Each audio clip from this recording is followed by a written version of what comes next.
This is Stephen Curry, and you're listening to The Morning Roast with Bonte and The Butcher on 95.7 The Game. Is that the Mandalorian music? Yeah. Is that Nick Friedell's? Yeah. But the beginning's the best part. Dun-dun-dun-dun-dun-dun. This is like the end when they show you the cartoon drawings. Beginning is the Nick Friedel Yeah, intro? the whole beginning. Like can you go to the beginning of this particular song, Joey? I'm asking you to do too much. The beginning's the best part. And when you hear it like drop, it reminds me of like The Undertaker coming out. Yeah, let me know when you get that. Yeah. That's going to get me going. Benjamin Allbright, he's not just a Broncos insider. He's an NFL insider. And he's tapped in with the league. We're going to get his thoughts on Sam Darnold coming to the Niners. We'll get his thoughts on Mike McGlinchey. Did the Broncos overpay? Mike McGlinchey got $50 million guaranteed. It's insane.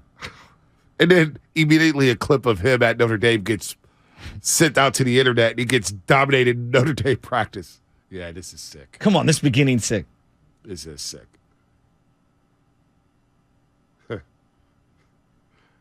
Mandalorian. Tyler Miller. Duke hasn't called since the Niner season ended. We need some Warriors bars, Duke. You can't tell me that this doesn't knock. It does knock. It sets the tone. It does knock. Bonte the Bounty Hunter. So the Warriors are, we'll get to the 49ers here. You asked me a question going into the break. Uh-huh. Who's a better player right now? Sam Darnold or Trey Lance? I can't believe that's a question. Well, I think a lot of people are going to go with Sam Darnold just because they've seen more of him, even though he's been closer to awful than he's been closer to great, right? Yeah. I mean, we just haven't seen Trey Lance. We have not seen Trey Lance. If the L.A. Rams acquired Sam Darnold, what would you think? I'd laugh at him. Okay. But at the same time, you see what they did with Baker Mayfield. We laughed at them when they signed Baker Mayfield, and Baker Mayfield went out there and ended the Raiders season. He had a nice little run at the end. There's no doubt. I'm asking because I think sometimes we make these acquisitions, whatever sport it is, and our fan base either overrates them or loses their mind. Let's take a step back and let's think like Seattle. They move off of Geno and they bring in Sam Darnold. Are we thinking lesser or more of Sam Darnold of Seattle with Sam Darnold as opposed? We're thinking lesser. Of I agree. But it's because Geno had a really good year last year. But we think more of Sam Darnold right now. Or at least I think the perception of Sam Darnold, we're going to think more of him is because of Kyle Shanahan and the offense. Yeah. And the system. And his the weapons. age and the ability to grow and get better. Gosh, Sam Darnold is in our lives. Just when you say goodbye to Jimmy Garoppolo. By the way, we got to put that out on social media. The goodbye to Jimmy Garoppolo. Yeah, I think we should. Maybe we'll do one more goodbye. Wasn't there a wide receiver wearing 10? Was it? I know Seth Roberts way back when. But who was wearing 10 most recently? Wasn't it a big wide receiver? Max Hollins? Was it Max Hollins wearing number 10? Mac Hollins, yeah. Mac Hollins. Is he coming out of that jersey? Yeah. I think Jimmy Garoppolo's not a number guy, is he? I think Jimmy's one of those dudes who would just wear anything. A guy who wears Jordans isn't just going to wear anything. Right. Look, yeah, he doesn't strike me as one of those types. Howard Kushland, YouTube. 2 days ago, Bonte said, oh, man, people are going to talk about it all year, Sam Darnold. Now it's all he talks about. No. It's all that other people are going to be talking. I'm just trying to brace you Niner fans for what's going to be happening. All right. So today's the day to brace for it. I'm not going to talk about it the rest of the week. No. Because OTAs don't start until April 17th. But I'm bracing 49er fans for what's to come. If you don't believe there's going to be a quarterback controversy between Sam Darnold and Trey Lance, then I don't know what to tell you. Because it's going to be there. It's going to happen. What? And I'm not even bringing up the racial dynamic at all. I'm going to stay away from that. Okay, so let's look at the two big quarterback names in the NFL as we zoom out a little. Who are you more intrigued about where they land, Aaron Rodgers or Lamar Jackson? Lamar Jackson. Why? Because he's a very unique quarterback who has a very special skill set. We have yet to see Lamar Jackson with big-time weapons, right? Aaron Rodgers in New York City is intriguing, but they're in a win-now mode or whatnot. Lamar Jackson, because what is he going to be without that Ravens system, without Greg Roman? Is he going to be the same player? What if he goes to a different offense, a West Coast offense, a run-first offense? You would think they would adjust to him. Absolutely. So I'm more intrigued with Lamar Jackson personally. Okay. I'm over Aaron Rodgers. I want Aaron Rodgers to just go away and retire, but probably not going to happen because he needs the attention. What about you? I am very interested to see what the compensation package is for the Green Bay Packers. I really am. I want to see what they get for Aaron Rodgers. This is a guy who's flirted with retirement. He's a diva. You know, you could trade all these assets for him, and he could play 1 year. He could play 4 or 5 years. I wouldn't be surprised by either of them. What about the money with Lamar Jackson? Aren't you interested in the guarantees? Not really. I think everybody's all up in arms about the money. Like for example, the Deshaun Watson deal, $230 million guaranteed. It was an overpay. Yep. Okay, can we all agree? And I like Deshaun Watson as a player. Don't like him as a person, but like him as a player. It's an overpay. You know, so when you see Kirk Cousins get a 3-year guaranteed deal, I understand that he wants to fall somewhere in between those two numbers, right? And he wants to get paid like it. You want to reset the market and blah, blah, blah, blah. But in this circumstance, I understand teams saying, hey, I'm not trading 2 firsts and giving you $185 million of guaranteed money. Right. That's risky. Like, that's really risky. I think if he was a non-running quarterback, I think we would look at this a little different. I don't think it's egregious to say, dude, you know, like, you're a running quarterback. Those guys get hurt. There's not a long list of guys who've played great into their 30s. Yeah, I don't like that because he can throw the football. I know he can. He can throw the football. But Like, you know, and like when you see the highlights of Lamar Jackson on SportsCenter, all they do is show his running. Can we see some of his throws? Well, of course. They don't show that. But what's his best strength? Yeah, his strength is his athleticism and his speed, but he has a rocket arm. He can throw the ball. Dude can make all the throws. I don't know if he can make all the throws, but he can make some throws. He hasn't had any weapons. No, I agree. And they haven't had a big-bodied receiver that would help him out. Baltimore never throws a ball. No, like I'm with you there. Like, we can meet in the middle. But in terms of, like, guaranteed money, like, I understand why teams are reluctant. Yeah. The Ravens' season the last 2 years was derailed because of his injuries. No doubt. And the game's violent, and we've seen smaller guys, even though I would say Lamar's bigger than this dude and stronger. But, like, Russell Wilson has fallen off a map, and he was a guy that I would say runner. You know what I mean? Like, at least mobility was his strength. He got better in the pocket, though. Agreed. Let's go to Anthony on Highway 18 before we get to Benjamin Allbright from KOA, Colorado. Anthony, good morning, man. You're on the roast. What's up, man? Good morning to both of you fellas. So I had a couple of things. One, 49er fans are so delusional, and I am a Niner fan, and I can't stand when we act like our blank don't stink, and we run around and talk about different teams and then picking up mediocre talent, and we act like Sam Darnold is not mediocre, and we sit around here and we try to talk up, you know, the decisions that we've made over the years of picking up different people. And I can already see us needing Sam to come in the game and him not doing very well. And then you'll get a bunch of people to call up to the radio station and say, we could have got someone better. And, you know, and throw out these incredible, ridiculous names like a Matt Ryan. And I just think that we just need to sit back and relax because, you know, at the end of the day, we want to get a championship. And as of now, we have not gotten that. And at some point, we really, really do got to start pointing the finger and looking at Kyle Shanahan as the person that's stopping us from doing that when you consider maybe he's not getting the best out of that quarterback position. Anthony, real quick, Anthony, let me ask you a question. If Trey Lance doesn't pan out, who is that more on? Is it on Trey or is it on the organization of Kyle Shanahan? That falls on Kyle Shanahan 110% because nobody else went to North Dakota State and to look at him and said that he was worth however many first-round picks that he was worth. And now they come out and say that he can't run the way that they thought he could, but he ran the way that you thought he could when you used to see him and you move heaven and earth. So if Trey Lance doesn't pan out, it is 110% a fireable offense. Now, that sounds like sacrilegion when I say it, but it's true. People have been fired for less. Yeah. Kyle Shanahan at some point needs to be held accountable for his lack of winning the big. Hey, it's a great call, Anthony, as you're breaking up there. I don't know if they're going to fire Shanahan over it, but that's not in year 7, when you whiff on a quarterback, like think about it. We're about to enter year 7.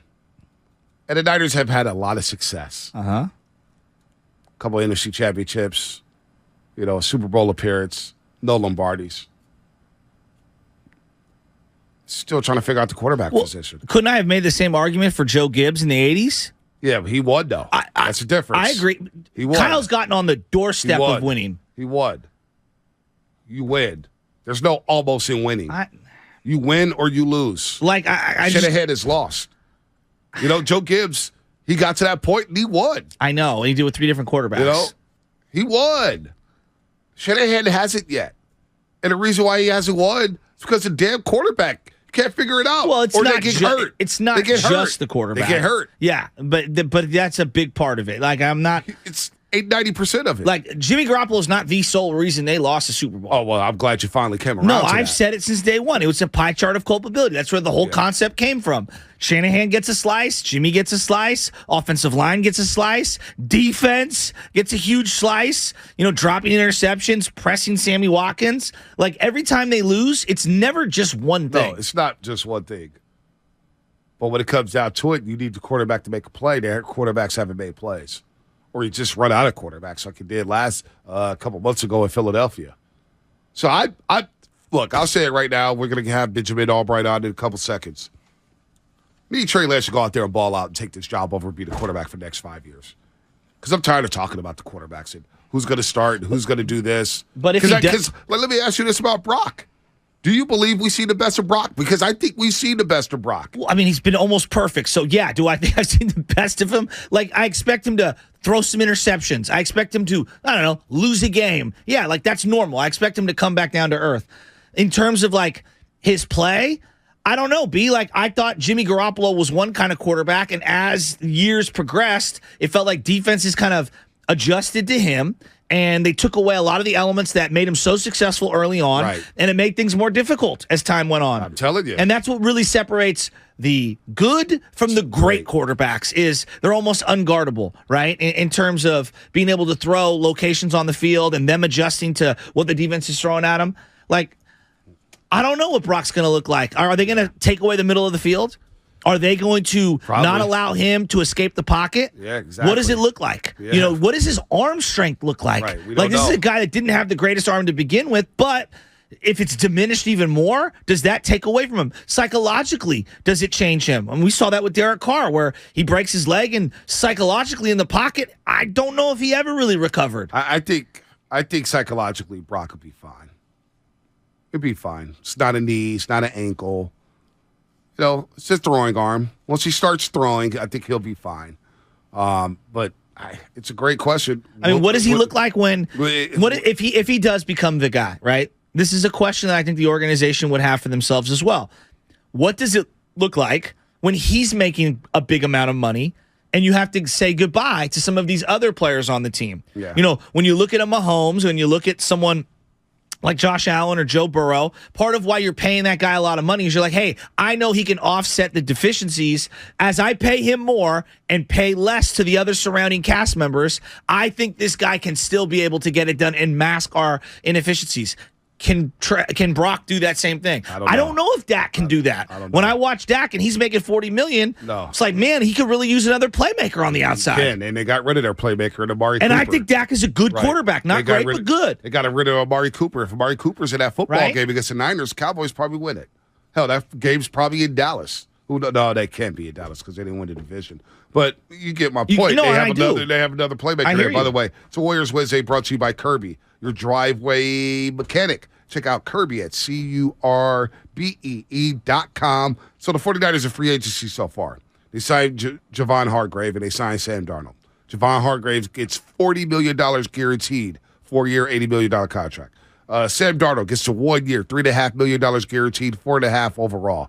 They've lost Jimmy Garoppolo, Mike McGlinchey, Jimmy Ward, Emmanuel Mosley, which I think is a sneaky bad loss. Al-Shire, Tennessee, Aziz. Niners could recover from that. Ridgeway goes to Houston. They re-up Jake Brindle, Tashawn Gibson, Givens, McKivitz, Jawan Jennings, and Tabor Pepper. Let's go to Benjamin Allbright, NFL insider for KOA Radio in Denver, one of our favorites here on the Morning Roast. He brings it every single time. He's a great follow on Twitter as well.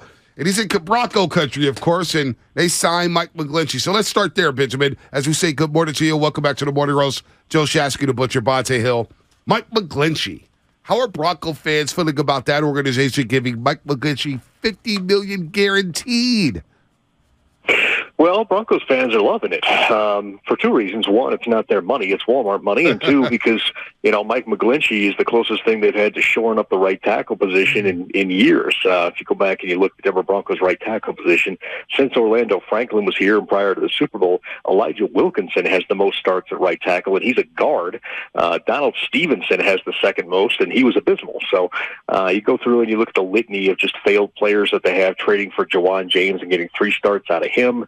It's just been a bad thing. So they're hoping that Mike McGlinchey solves the problem. If he's adequate, he will be the best right tackle they've had in 20 years. As we stick on the same thing, the Niners have lost a lot of guys defensively, but they added, some people are saying, the best defensive player that was available in free agency. How do you view the Javon Hargraves acquisition? Oh, it's an excellent acquisition. He was the best, certainly the best interior defensive lineman out there by far, and that's one of the things. It's an interesting free agent class because interior offensive linemen, interior defensive linemen, and tight ends are really kind of raking it in this free agency. Hargrave is an excellent player. I'm acquaintances with John Gannon, and John Gannon couldn't stop raving about the guy. So I'll tell you got a real good player there. What about, as we're talking to Benjamin Allbright here on 95.7 The Game, Morning Roast, Sam Darnold? We've been discussing a lot of Sam Darnold at quarterback. Niners give him $3.5 million guaranteed, $4.5 overall for 1 year. What was your impression of the Sam Darnold signing here in San Francisco? Smart signing. You've got you're going to have a quarterback battle between two guys, Brock Purdy, Trey Lance, that, for the future of the San Francisco 49ers, and you take a no-risk flyer on Sam Darnold, who's still pretty young as well, and has shown flashes here or there, just needs somebody to coach him up. And I think that's part of the problem with Darnold. He's never gotten the right coaching. So, Kyle Shanahan kind of took a page out of what I think is the Andy Reid playbook, and that is get these guys who had high expectations, didn't quite meet them, bring them in, give them a little rehab tour, and then turn around and try to either trade them away or let the compensatory formula help you out. And the Niners have been masters of manipulating the compensatory formula. So I think it's a low-risk, high-reward type move, and it costs you virtually nothing to do. Benjamin, what's your read right now? You're always so tapped in on the Niners and kind of what's going on inside the facility. You've always got great sources. What's the read right now on Trey Lance? Because Bonta and I have been kicking this around. I mean, a year ago, the keys were his. He's driving the car out the lot, and they were going to ride and die with him. And it feels like so much has changed. Where is the organization internally? I know they're not going to say it at a podium, but internally, where are they at with Trey Lance right now? Trey's a big-time tools guy that's got to put it all together, and that's sort of been the problem. It's been a bit of a curse. The injuries, everything that's happened, he just hasn't gotten the reps. But, you look at what Brock Purdy was able to do, and you have a lot of optimism that one of those two guys can grab the job by the reins and take it. And, it's kind of interesting because there are parallels to when Mike Shanahan and Kyle were both in Washington, and the team had traded up and went and got RG3, and then, this guy Kirk Cousins they got in the mid-rounds comes along and looks like he winds up being the future after an injury. So, I think that they're hoping that Trey Lance puts it together for several different reasons. But in the end, I think they've got confidence in the fact that Brock Purdy certainly looked like the moment was never too big for him as a quarterback last year. Do you think we've seen the best of Brock Purdy, Benjamin? The best of him? No. I mean, we're less than, half a season into that? I mean, there's nowhere to go but up for Brock Purdy, I do believe. I don't think this is a Nick Mullins situation where you came out, you had a couple of good games, and then, you got figured out, went downhill. Brock Purdy was going toe-to-toe with people and just kept winning, including a really tough game there that kind of showed me something at the end of the year. It was the second to last game, I think, against the Raiders, against Jarrett Stidham. And you didn't think, that was going to give them trouble, but it did. And the moment was just never too big for him. And I love that. I love seeing a quarterback where the moment's never too big. Well, I'm just looking at the Niners right now with the quarterback. I know we keep going back to the quarterback because it's so unique. Like all the other division winners, for the most part, we could pick based off quarterback, it feels like, at the preseason level. Whereas the Niners are this big outlier. They've got tremendous success and a revolving door at quarterback. Obviously, that's on Shanahan, but at some point, don't they have to find the guy? Well, ideally, yeah. And that's sort of the thing. Once you do find a guy, though, imagine that offense. I mean, you could look at the variance of that offense in the hands of other quarterbacks and, around the league. Look what Mike McDaniel did with Tua. I mean, he absolutely got the maximum out of Tua. Tua looked like an MVP for a minute there. So if you get the right quarterback in this system that really gets it and is hitting on all cylinders, I mean, it's darn near impossible to stop. And so if they can mold Brock Purdy or Trey Lance or even Sam Darnold into that guy, and they take off, the 49ers are just going to be incredibly difficult to stop. And, they've got the division kind of paid for them. The Rams are in a rebuild. Arizona's in a total rebuild. And, Seattle looks pretty beatable. It was a great story with Geno Smith last year, but Seattle looks pretty beatable. So, you've got kind of a 4-year window sitting in front of you here right now as two of the teams in the division are in rebuild mode. All right, Benjamin Allbright here on the Morning Roast. Got a couple more for him. Jimmy Garoppolo goes to the Raiders, and they trade Darren Waller. What are your thoughts on what the Raiders are trying to do? Well, I mean, the Jimmy thing's not really a surprise. I think we talked about that the last time I was on your show, and it's Josh McDaniels is going to reunite with what he knows to the detriment of his entire team. And then him running off Darren Waller is interesting. He, Darren just got married. He got married to a WNBA player, and what was that? I'm sorry. Kelsey Plum. Yeah, he just married her from Las Vegas. Yeah. He didn't want that out there. They didn't want that out there as a couple. They were trying to keep that low key and under wraps. Josh McDaniels was shooting his mouth off at the combine about it everywhere, mostly because he didn't get a wedding invite. And it's one of those things. So then Darren Waller demands a trade and gets a trade on that. Josh McDaniels, we're very familiar with how he. Let's charitably call it irritates people here in Denver, he's doing the same thing out there with the Raiders, making his players angry, upsetting them, being generally a jerk off the field, and running guys out of town. Is Rodgers going to the Jets, and where does Lamar Jackson end up? Yeah, Rodgers going to the Jets. They put the wish list in there. The trade itself, it was so weird because you get these conflicting reports. But from what I was told, the trade itself's been done. It's been done for, a week and a half, 2 weeks. It's just a question of getting Rodgers to fully commit and agree, and he'll do that once his wish list is met, which is getting all those players in there, which includes Alan Lazard. So that's sort of the thing. He also had, I think, March 17th, if I'm not mistaken. There's a bonus mechanism language in his contract. He's got to make sure he gets all his money. The tax, he wants to collect it in Wisconsin because the taxes are lower in New York. This guy. Yeah, there's just a whole. It's Aaron, as if he hasn't made enough money. And this guy. And what about Lamar? Where's Lamar ending up? Well, real quick with Aaron Rodgers, though. I mean, following Favre's footsteps, I'm just wondering if he's going to skip the Vikings and go right directly to welfare fraud. So we'll find out, how that goes. But in terms of Lamar Jackson, right now the sense around the league, and the reason he's not getting a lot of offers, he has to do with the fact that everybody believes Baltimore's just going to match what they put out there. So nobody wants to set their own quarterback on fire for a guy that they're not going to get anyway. I was told that Tampa had cleared a bunch of room and they were going to try and maybe make a real quick secret run at that. But beyond that, right now, everybody's just kind of assessing whether they believe Baltimore's actually going to match. And if they do, there's no point to chasing them. Benjamin, you're always good to us, man. We love having you on. Our audience loves having you on. Keep in touch with us. Keep doing your thing out there in Denver, Colorado. Should be interesting with Sean Payton, Russell Wilson, and Mike McGlinchey. Niner fans will surely keep tabs on that right tackle. 50 million guaranteed, but a lot of things happening out here in San Francisco as well. Benjamin, have a good day, man. Absolutely, guys. You too. All right, Benjamin Allbright. He's funny, man. That jab at Aaron Rodgers. Can you believe him? Well, Aaron Rodgers and jabs. Yeah, I mean, come on. I'm so sick of this guy.